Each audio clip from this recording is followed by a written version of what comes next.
Merci beaucoup. Veuillez vous asseoir. Merci beaucoup. Que Dieu vous bénisse. Au nom puissant de Jésus-Christ, c'est un privilège d'être avec vous ce soir pour enseigner la parole de Dieu à la clôture de ce cours avancé. Veuillez prendre votre Bible, s'il vous plaît, et aller en Psaume 119. Psaume 119.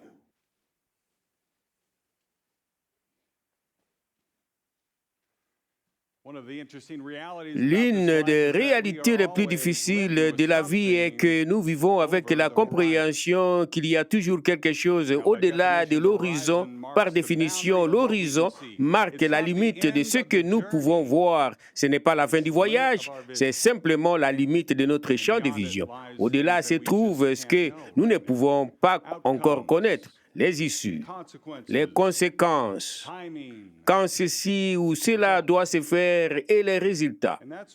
C'est là que beaucoup de croyants se trouvent dans la tentation, se trouvent bloqués parce qu'ils n'aiment pas Dieu, parce qu'ils ne veulent pas obéir à Dieu, parce qu'ils ne connaissent pas la parole de Dieu, mais parce qu'ils veulent voir au-delà de l'horizon, avant l'étape suivante. Ils veulent avoir une idée claire de la façon dont les choses vont se dérouler avant de franchir la prochaine étape. Et quand cette clarté fait défaut, l'hésitation peut s'installer. Mais voici la réalité. Dieu n'explique pas toujours tous les voyages à l'avance. Dieu n'a pas conçu la vie pour que nous ayons besoin d'une image parfaite de l'avenir afin d'avancer pour lui. Lisons le psaume 119, le verset 105.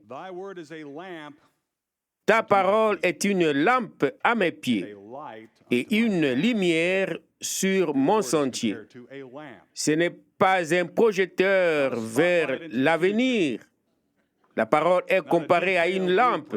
Ce n'est pas un plan détaillé, c'est une lampe, c'est une lumière suffisante pour se tenir debout, regarder en avant et aller de l'avant et assumer la responsabilité de prendre les prochains pas.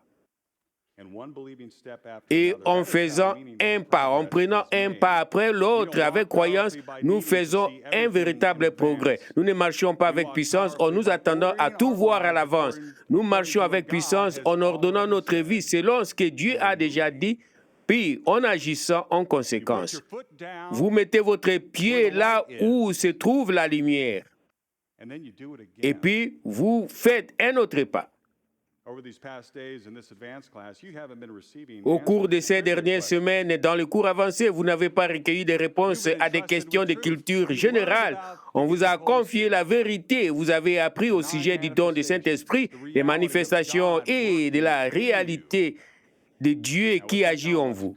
Cette connaissance implique une responsabilité car Dieu désire que vous viviez selon ce que vous connaissez. Et voici le principe que j'aimerais que nous retenions fermement.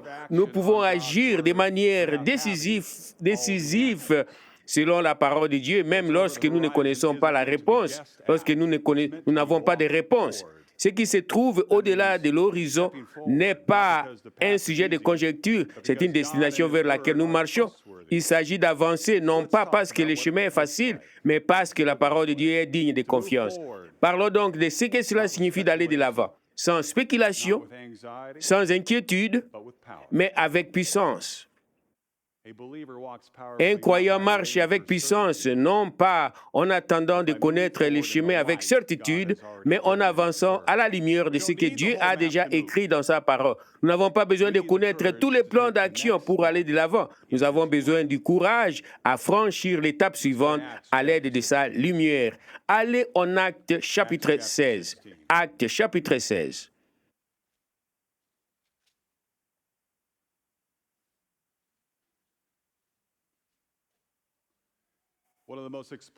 L'un des récits bibliques les plus explicites de ces principes dans la parole de Dieu de marcher avec puissance, sans connaître la vie d'ensemble, se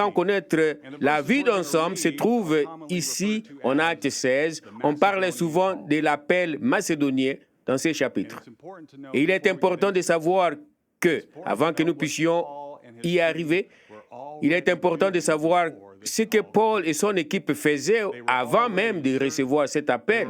Ils étaient déjà en train d'agir, ils servaient déjà, ils étaient déjà engagés et ils faisaient déjà l'œuvre du Seigneur. Regardons le verset 6. Acte 16, 6. Ayant été empêchés par le Saint-Esprit d'annoncer la parole dans l'Asie, ils traversèrent la Phrygie et les pays de Galatie.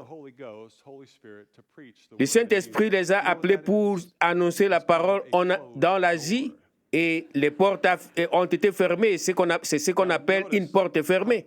Mais vous remarquez à quel point le récit est calme et sans drame à ce sujet. Il n'y a pas de panique. Il n'y a pas d'acharnement dans la croyance. Il n'y a pas de questions pour ce qu'ils vont faire. C'est juste des informations. Dieu dit, non, n'allez pas là-bas. Maintenant, regardons le verset 7. Arrivé près de la Mysie, ils se disposaient à entrer en Bithynie, mais l'Esprit de Jésus ne le leur permit pas. Une autre porte fermée. Exactement. Arrêtons-nous un instant ici. Paul et ses compagnons ont maintenant tenté d'aller dans deux directions et les deux sont fermées. Si Paul et son équipe avaient été des gens ordinaires, ceci aurait été une occasion où ils pouvaient être tentés de s'arrêter complètement, s'asseoir, attendre et se dire « N'allons nulle part jusqu'à ce que nous ayons une explication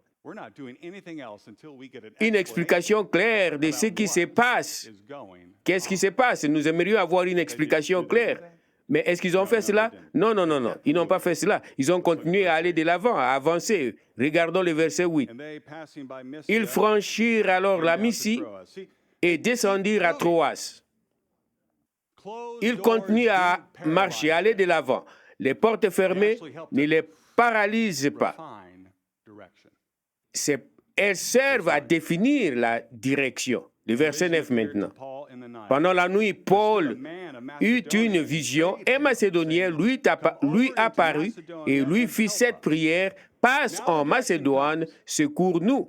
Maintenant, les instructions arrivent. Ces instructions ne sont pas venues avant que les portes fermées, ne sont pas arrivées avant les portes fermées, mais comme ils continuaient à avancer, comme ils continuaient à aller de l'avant, ils ont reçu pendant qu'ils continuaient à avancer, et cette directive est arrivée pendant qu'ils marchaient selon la connaissance qu'ils avaient déjà, et leur réponse se trouve au verset 10. Après cette vision de Paul, nous cherchâmes aussitôt à nous rendre en Macédoine, concluant que le Seigneur nous appelait à y annoncer la bonne nouvelle. Aussitôt, et ce mot aussitôt est important.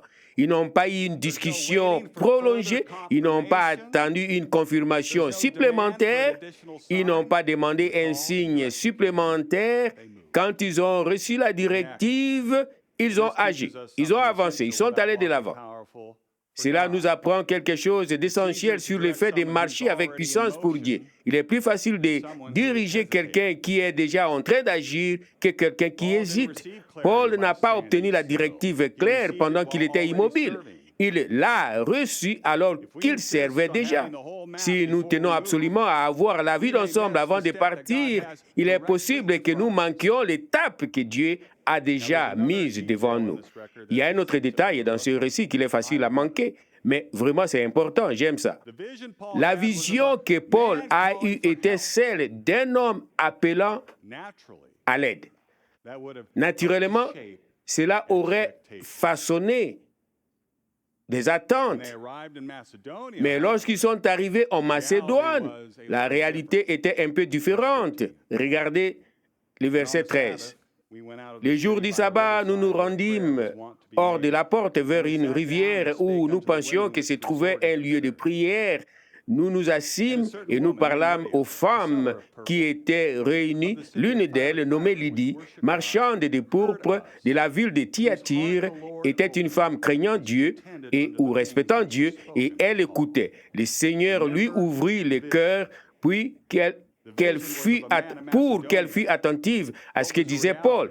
Vous vous souvenez de la vision? La vision était celle d'un homme, d'un Macédonien. Quelle était la réalité? Ce n'était pas un homme qui attendait hors de la porte, c'était un petit groupe de femmes près d'une rivière. Puis au verset 14, nous rencontrons Lydie dont le Seigneur ouvrit le cœur. Ce fut le début de l'œuvre à Philippe. Voici la leçon. Quand Dieu donne une directive, il ne donne pas toujours une image complète. Paul a vu un homme dans la vision. Mais la façon dont Dieu l'a accompli a commencé par une femme près d'une rivière.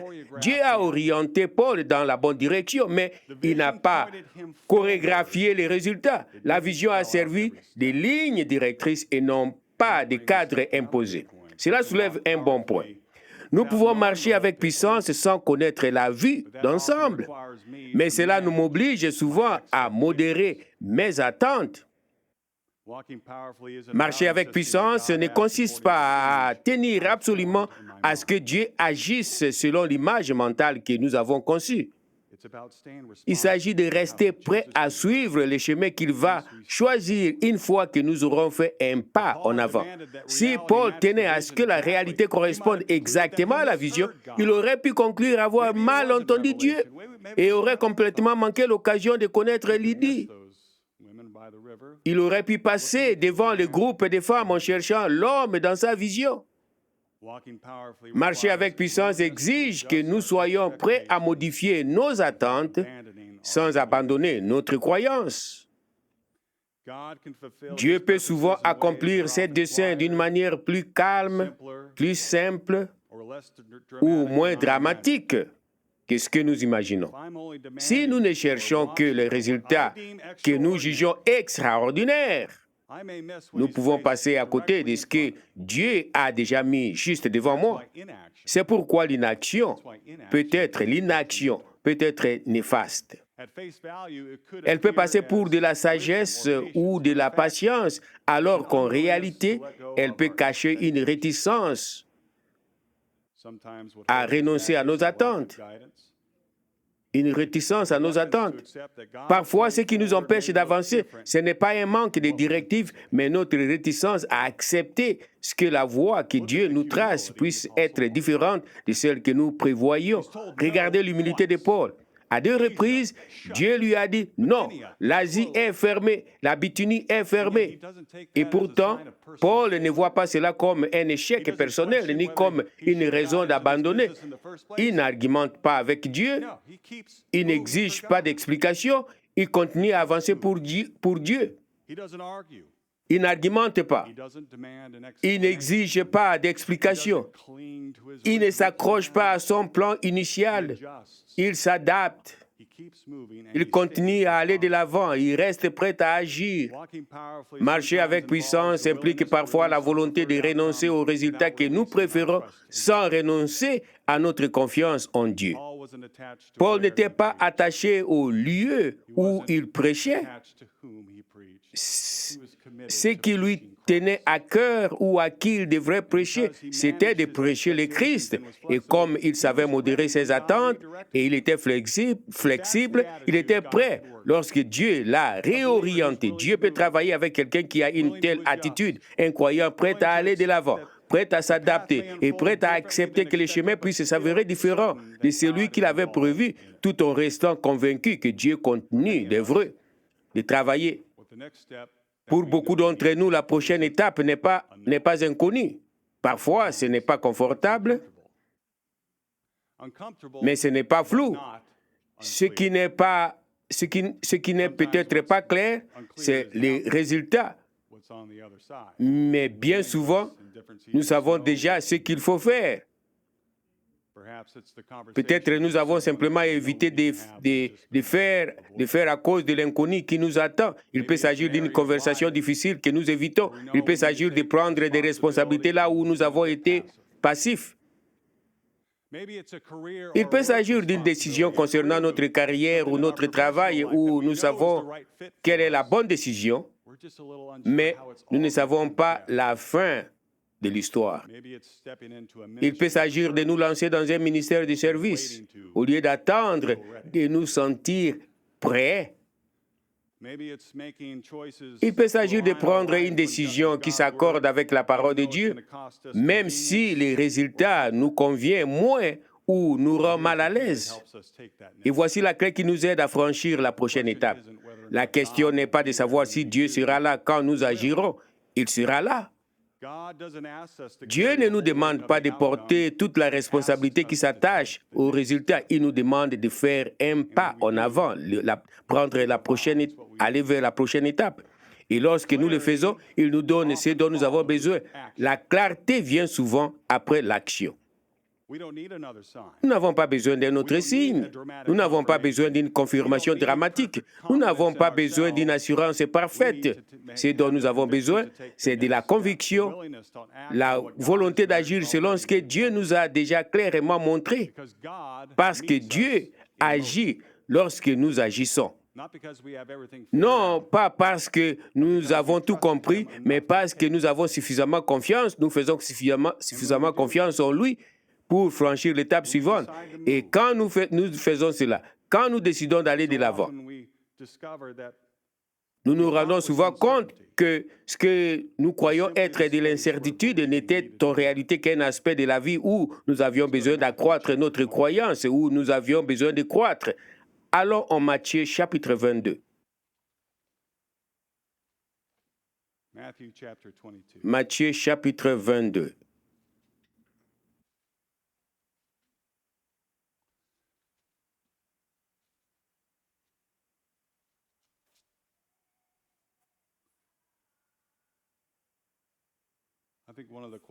Je pense qu'une idée que beaucoup d'entre nous gardent tacitement en tête est la suivante. C'est une présomption. Si Dieu veut vraiment que je passe à l'action, si vraiment Dieu veut que je puisse aller, il me dira quelque chose. Vous savez, nous attendons cette nouvelle indication, ces signes clairs, cette impression plus forte. Mais les Écritures nous montrent une réalité différente. Nous entendons déjà la voix de Dieu. Et Dieu ne cesse pas de nous parler.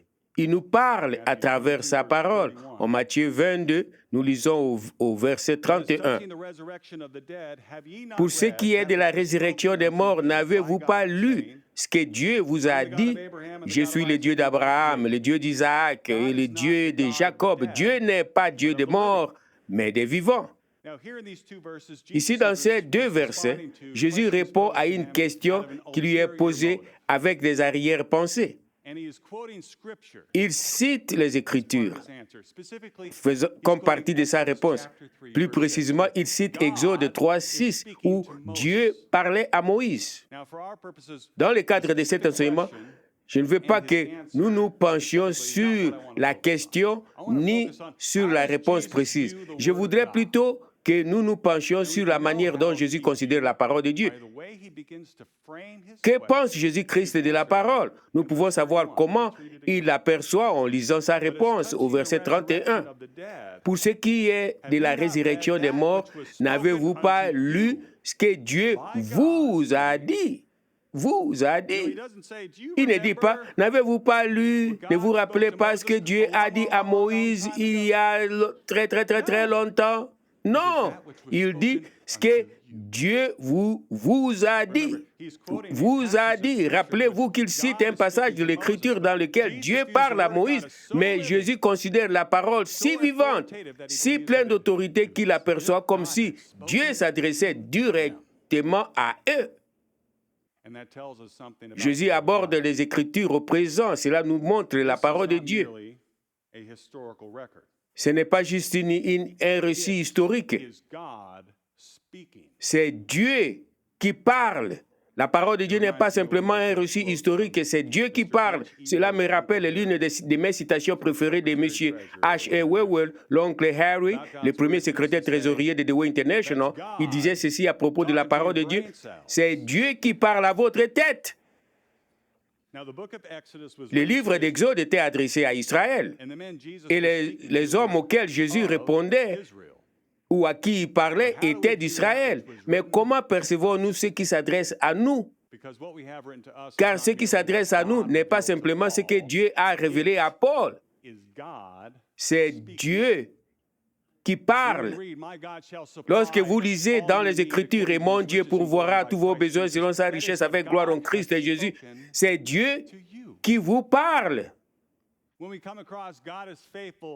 Lorsque nous voyons un verset qui dit « Et Dieu qui est fidèle ne permettra pas que vous soyez tentés au-delà de vos forces, mais avec la tentation, il préparera aussi les moyens d'en sortir. » C'est Dieu qui s'adresse à vous, qui s'adresse à moi. Et c'est pourquoi la parole de Dieu est ce qui nous suffit. Non parce que la parole répond à toutes les questions hypothétiques que nous pourrions poser, mais parce que c'est celle-ci nous fournit tout ce dont nous avons besoin pour marcher avec puissance et aller de l'avant avec Dieu. La parole nous dit qui est Dieu. La parole nous dit qui nous sommes. La parole nous dit ce que nous avons. La parole nous apprend à aimer, à pardonner, à décider, à endurer et à aller de l'avant quand l'avenir est incertain. La parole de Dieu ne se contente pas d'éclairer notre compréhension. La parole de Dieu nous autorise à agir aussi.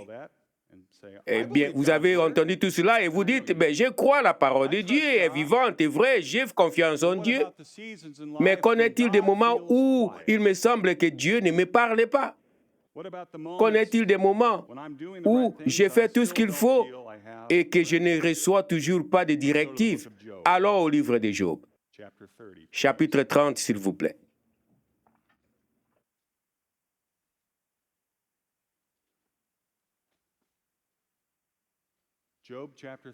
Job, chapitre 30.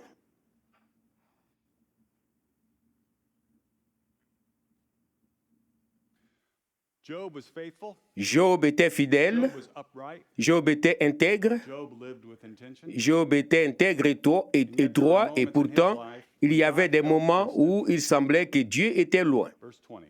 Verset 20. J'écris vers toi et tu ne me réponds pas. Je me tiens debout et tu me lances ton regard.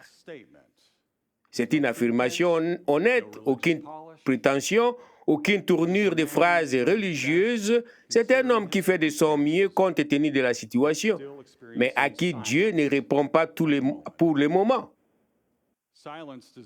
Les Écritures ont l'honnêteté de nous montrer que même les plus grands serviteurs, pendant le silence, ce n'est pas l'inaction.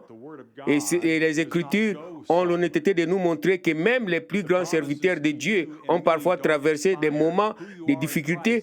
Le silence ne signifie ni que Dieu soit absent, ni qu'il n'agit pas. Et c'est dans ces moments-là qu'il faut nous rappeler que la parole n'est jamais sans effet.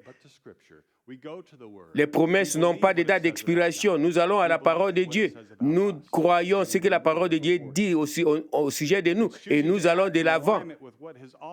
C'est de choisir ce qui a été déjà dit, même si Dieu ne pourvoit pas une confirmation. Et dans les saisons de la vie, nous savons que nous avançons, nous allons de l'avant. La clarté va venir.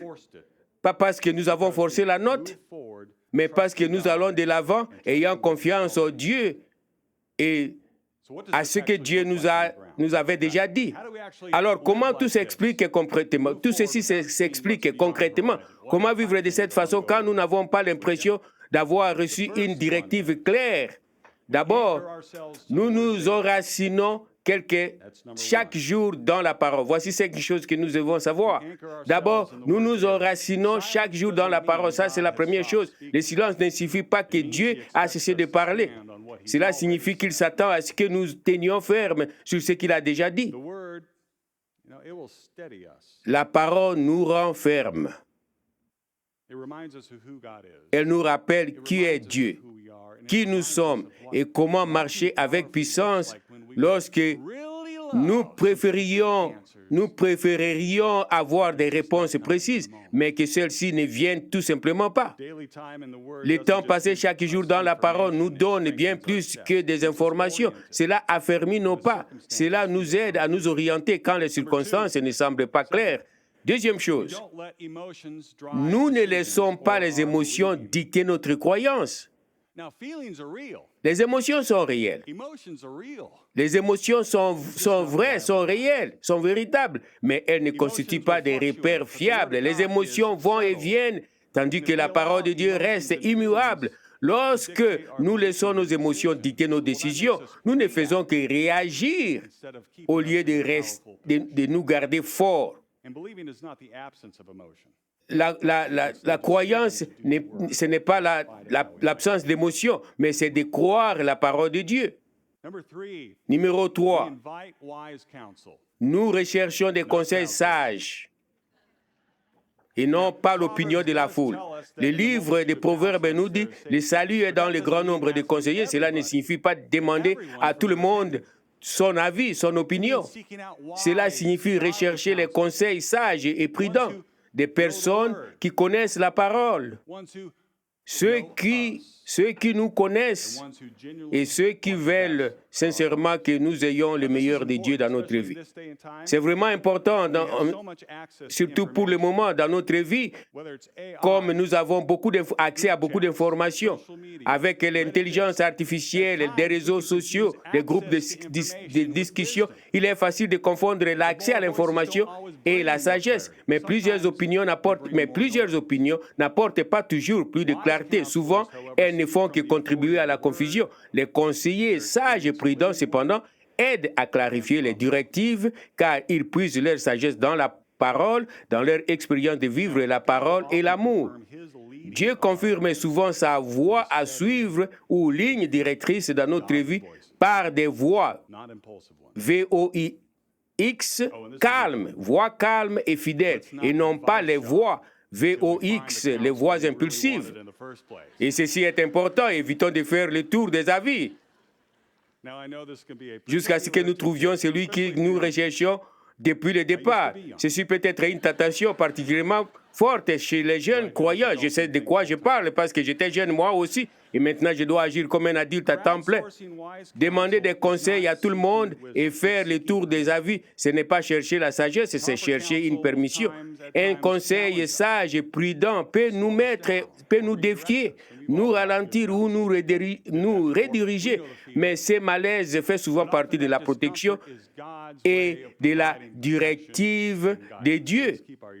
Alors, gardons nos oreilles ouvertes, gardons nos pensées dans la parole, ne nous laissons pas guider par nos émotions et cherchons des conseils sages et prudents, pas seulement une multitude d'opinions. Quatrièmement, nous refusons d'être des hommes irrésolus. Nous refusons d'être des hommes irrésolus. Jacques 1,8 dit qu'un homme irrésolu est inconstant dans toutes ses voies. Être irrésolu, ce n'est pas se poser des questions. On peut se poser des questions, c'est bon, c'est tout à fait normal. Être irrésolu, c'est avoir un pied en avant et l'autre en arrière, c'est dire l'on fait confiance à Dieu tout en se réservant secrètement une échappatoire. J'ai un exemple à vous donner et cela prend la forme d'une histoire, une petite histoire sur un homme nommé Hernán Cortés. Hernán Cortés était un conquistador espagnol qui a joué un rôle déterminant dans l'exploration espagnole des Amériques au début du XVIe siècle. En 1519, Cortés a amené une expédition vers la plénitude du Yucatan, aujourd'hui le Mexique. À son arrivée sur les côtes de Veracruz, Cortés a pris une décision audacieuse mais stratégique.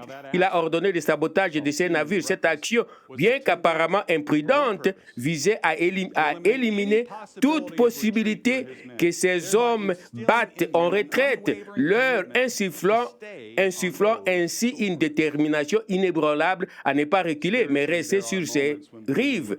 Sur le plan spirituel, il y a des moments où la croyance exige que nous cessions d'envisager des échappatoires et que nous nous engagions pleinement. Si vous avez une décision à prendre pour Dieu, prenez-la avec conviction et ne laissez pas le doute défaire ce que Dieu a déjà confirmé par sa parole et ses conseils sages et prudents. Et à mesure que vous avancez, laissez les fruits témoigner d'eux-mêmes. Et ce n'est pas une faiblesse de faire une évaluation honnête et un ajustement approprié. Ça, c'est de la sagesse. Alors donc, enfin, nous faisons preuve de patience. Nous restons patients. Rester patient ne signifie pas être passif. Et ce n'est pas une question de se laisser aller. La patience biblique, c'est obéir jusqu'au bout. Pendant un temps, jusqu'au bout. C'est continuer à faire ce qui est juste, même lorsque la prochaine étape n'a rien de spectaculaire et que les résultats ne sont pas immédiats. Allez en Ecclésiaste chapitre 3.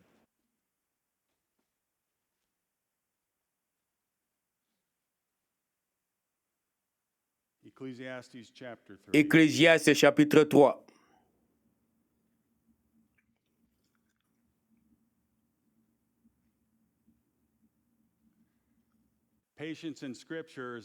Dans les Écritures, la patience ne consiste pas à retarder d'agir jusqu'à ce que quelque chose se produise. Il s'agit de rester fidèle pendant que Dieu accomplit une œuvre que nous ne pouvons pas précipiter.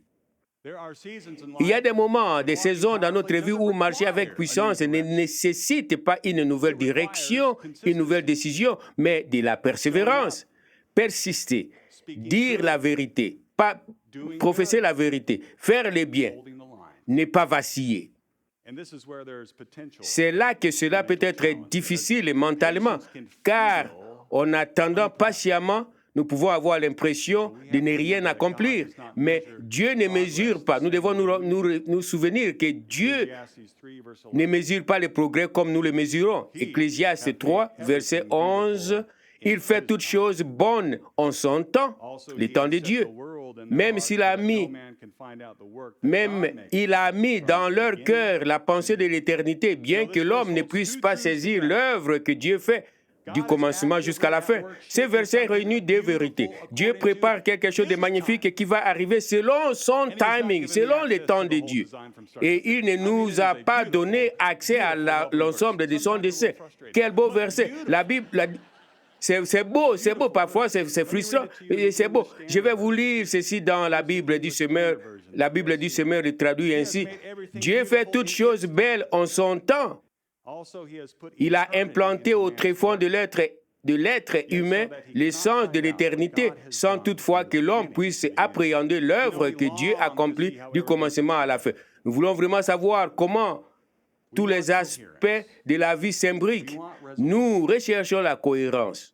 Nous voulons un dénouement. Mais l'Écriture est claire. Nous ne pouvons pas appréhender l'œuvre que Dieu accomplit du commencement à la fin. Ce que nous pouvons savoir est ceci. Nous connaissons la destination.